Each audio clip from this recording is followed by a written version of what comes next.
No wonder Fed Jerome Powell on Wednesday during the press conference was more dovish than expected. Recent jobs numbers shows the economy is slowing down. That should also slow down the pace of inflation. Not to mention, average hourly earnings came in lower than expected on Friday's non-farm payroll report. So what does all of this mean? Well, long story short, to cut to the chase, inflation could be under some pressure here to fall as the economy does get worse and the labor market becomes less tight. So putting that into context for you and Tesla stock, what does all of that mean? What can we look forward to over the next coming months? Well, I think to do that, we should probably look at what insurance companies are saying, specifically auto insurance companies, because insurance is one of the biggest contributors to inflation right now. Tom Lee with Fundstrat shared this post from Jeff Winiger, and then I went ahead and reposted it as well.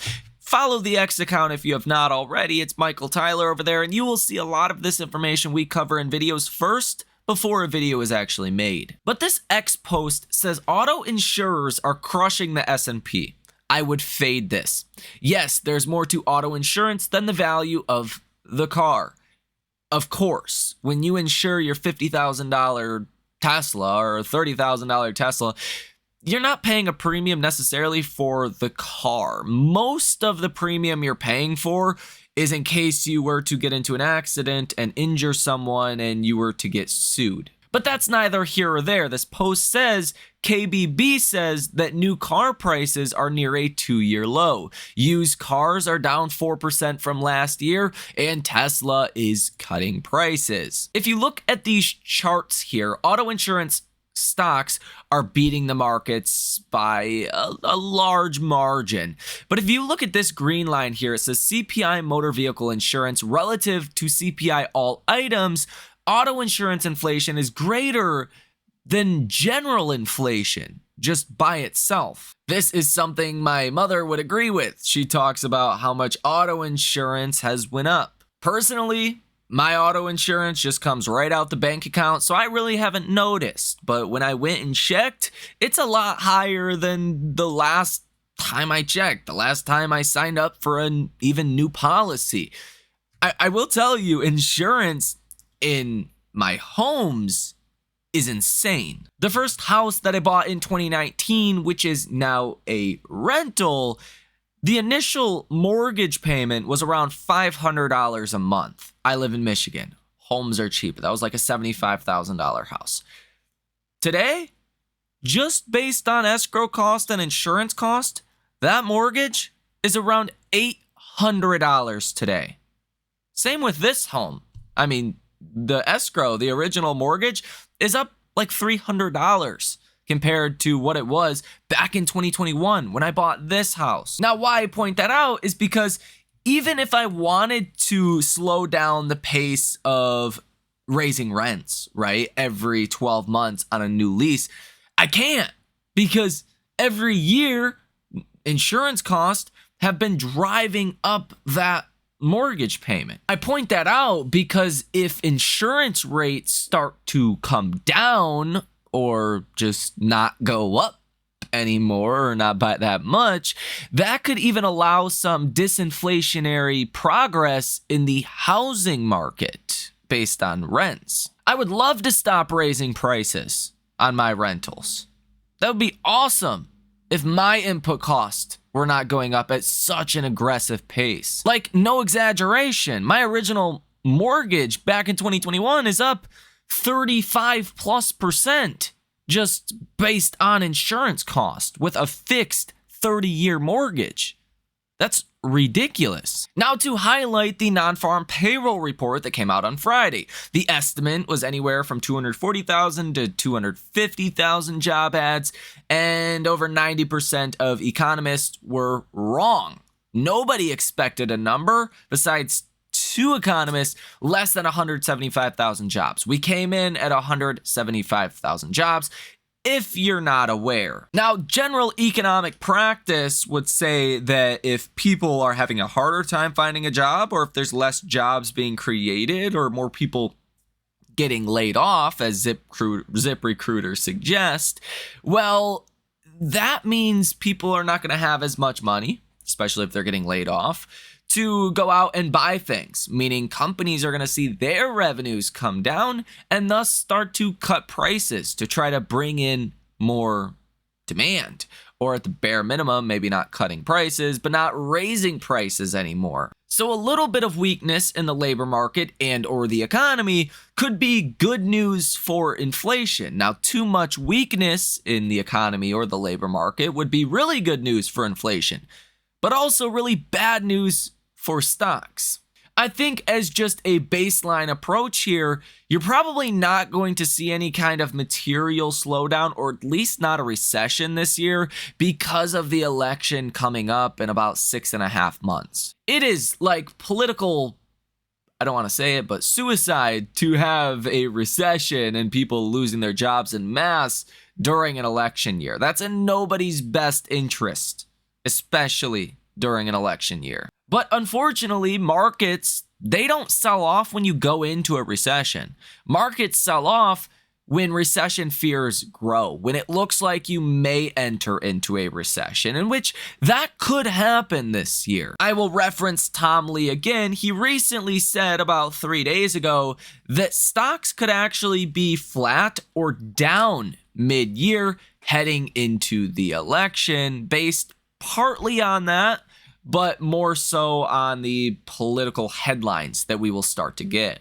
Now, here is another post I would like to share with you. Tom Lee, again, did share this to his X account. It's from Connor Send. He is a columnist at Opinion, and it says, encouraging news on the auto insurance inflation front from Allstate. Higher premiums and slowing cost growth have improved profitability, making future large premium increases less likely. So hopefully you have insurance inflation starting to fall in the second half of this year. Now, I do want to also make a reference to what Fed Jerome Powell said about housing inflation. Jerome Powell expects that will start to be represented in the data, because if you look at Zillow or Realtor.com or any other metric of looking at real-time rents, they're really not going up, and they haven't been going up for a while. Some markets are actually disinflationary or deflationary outright in housing rents. And inevitably, that will flow back into the CPI and PCE data. And when that happens, you could see a plummeting of inflation. And that would be really good news for a stock like Tesla. Indeed, following the data that we got on Friday, the non-farm payroll report, and Fed Jerome Powell on Wednesday, markets started to expect now 2 rate cuts in 2024, the first of which being September 18th, 2024, and the second of which being December 18th of 2024. There's a 37.0% chance of 2 rate cuts. There is a 29.7% chance of 1 rate cut, and a 20.1% chance of 3 rate cuts. I think over the next couple of weeks, we're actually going to get 3 rate cuts priced into the market. So I think this odds here of 20.1% is going to rise in the coming weeks. I actually believe we're going to end up getting the first rate cut in July 31st, 2024. We're probably going to get the next cut in September, and then the final cut in December. Current odds for July 31st are 32.5% of a cut and 65.1% chance of a pause. Now, as these numbers start to flip, in my personal opinion, they will over the next coming weeks, you will start to see the odds of a cut rise.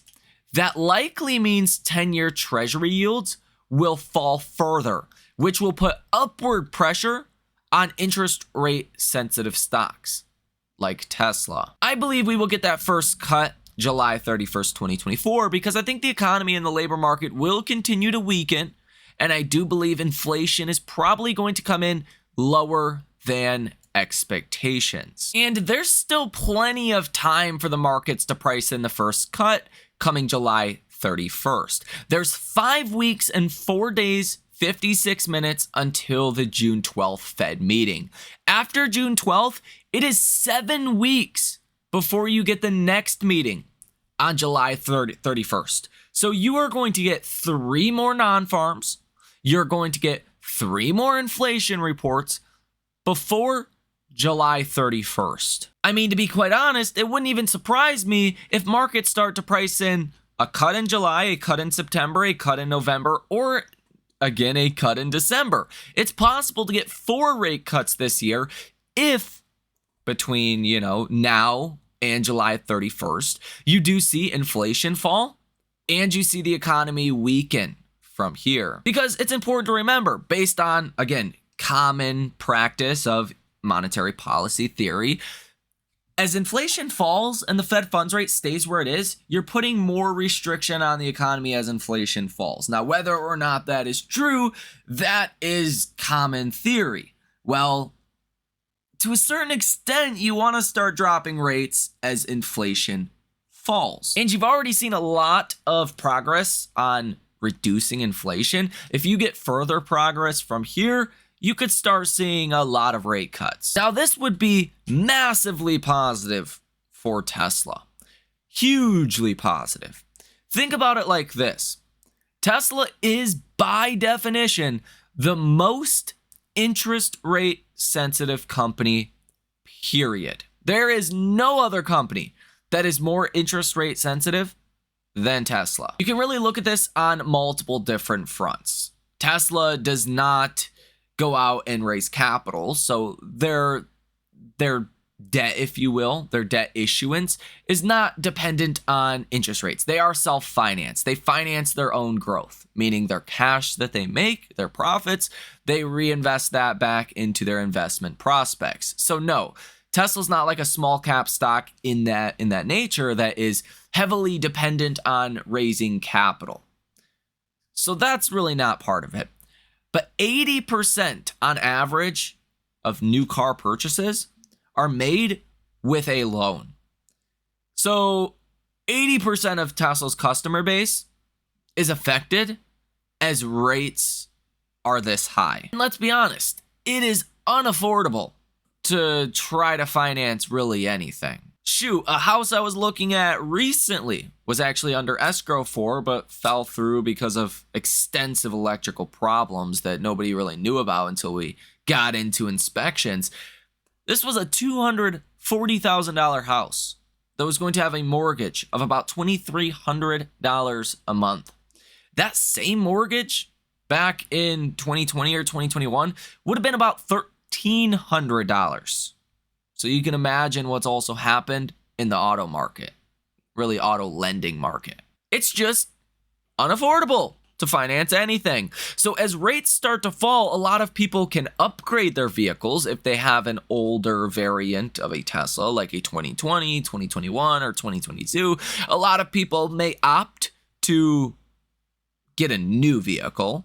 And at that point, I believe Tesla is going to share in the benefit from rates going lower. What I mean by that is, let's theoretically assume that there's 4 rate cuts this year and call it another 4 next year. So by the end of 2025, let's call it 8 rate cuts. Let's say the Fed funds rate goes down 2% from, call it 5.25% to 3.25%. That's going to have quite a big impact on 10-year treasury yields. A lot of people don't know. When the Fed raises rates, that's just the borrowing rate between banks. So it doesn't do much in the grand scope of things. It's the rate in which if Citi needed to borrow money from Bank of America, that's the rate they have to charge each other. Okay, that's all the Fed does. Your actual lending, if you get a home loan or an auto loan, really revolves around the 10-year treasury. Okay. So the Fed reducing rates will have an effect on the 10-year treasury. And let's say the 10-year treasury also goes down by 2%. It probably won't be quite that much, but let's say 2%. You could be looking at 10-year treasury yields by the end of 2025 around, let's call it 2.5%. Hell, even call it 3%. Say 10-year treasury yields fall 1.5% within the next 18 months or so. Well, what is that going to do for lending markets? It's going to help them out dramatically. And I believe Tesla will pass on a lot of that benefit to customers. Meaning, if let's say you want to get a new Model 3 today that's roughly $600 a month, let's say by the end of 2025, or call it mid 2025, let's say a year from now, maybe that monthly payment would be around $450. Okay, maybe Tesla lets you take $100 of that benefit, and maybe you could finance a Tesla at $500 a month. But I think Tesla's also going to take some benefit as well and be able to raise prices. And as Tesla raises prices, their profitability could be better than ever before. See, what happens to a company when you're in this scenario that Tesla is in is you become a lean machine. And Tesla doing layoffs, all of that is part of this. So you become as lean and efficient as possible just to keep profitability. But what inevitably happens is the tides turn, the business gets better, demand picks up. And then all of that cost-cutting effort, all of that leaning down of the business turns into massive profits when things turn around. So I think it's understandable for everyone watching this video to say, Tesla, you can look at their COGS, their cost of goods sold. It's been dropping every month for Tesla, meaning Tesla's cost to make a Tesla has been dropping. So if they can start to raise prices, let's call it next year, even incrementally, that has a big impact to bottom line profitability. And we're not even mentioning FSD likely entering into the Chinese market here soon. That's not to mention the free trial of FSD that is now concluding for Tesla owners that likely boost the take rate. And you're probably seeing a lot higher subscription revenue right now, which is, let's call it 90% net margins for Tesla. And even energy storage products like Megapacks will become cheaper as rates start to fall. Add all of these things together, mix that with a 2024 that's not going to be a great year for profitability and EPS numbers.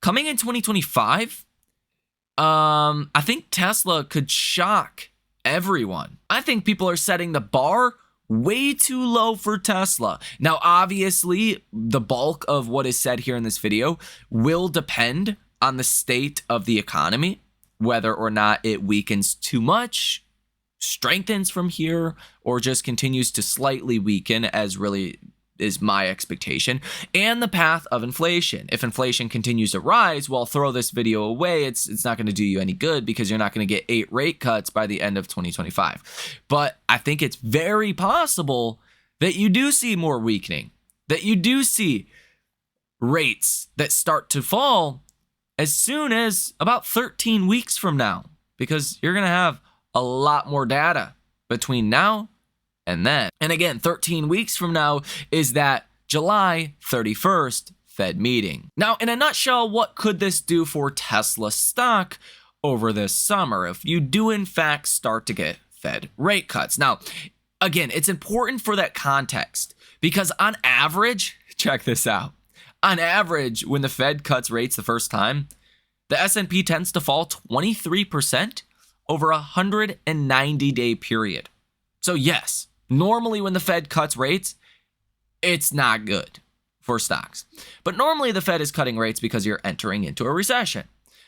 I think this year, it's highly unlikely we enter into a recession. I think the Fed would much rather cut rates sooner rather than later, given, again, it is an election year. And again, that's another reason why I think that first cut is coming in July. But it's really going to be a fine line and a balance between a weaker economy. Hopefully, we can justify cutting rates just because inflation is falling. I'm not sure if that's exactly going to happen, but that is the optimistic scenario, that the Fed is able to cut rates because inflation is falling and the economy continues to do well. That's the best case scenario for Tesla. That's not my base case scenario. I am expecting some economic weakness, but that's always a possibility as well. And I think this could be another potential positive for Tesla, despite just the August 8th event coming up, despite the likely stronger than expected deliveries in Q2, probably improving margins throughout the rest of this year. That's tentatively, we'll have to see.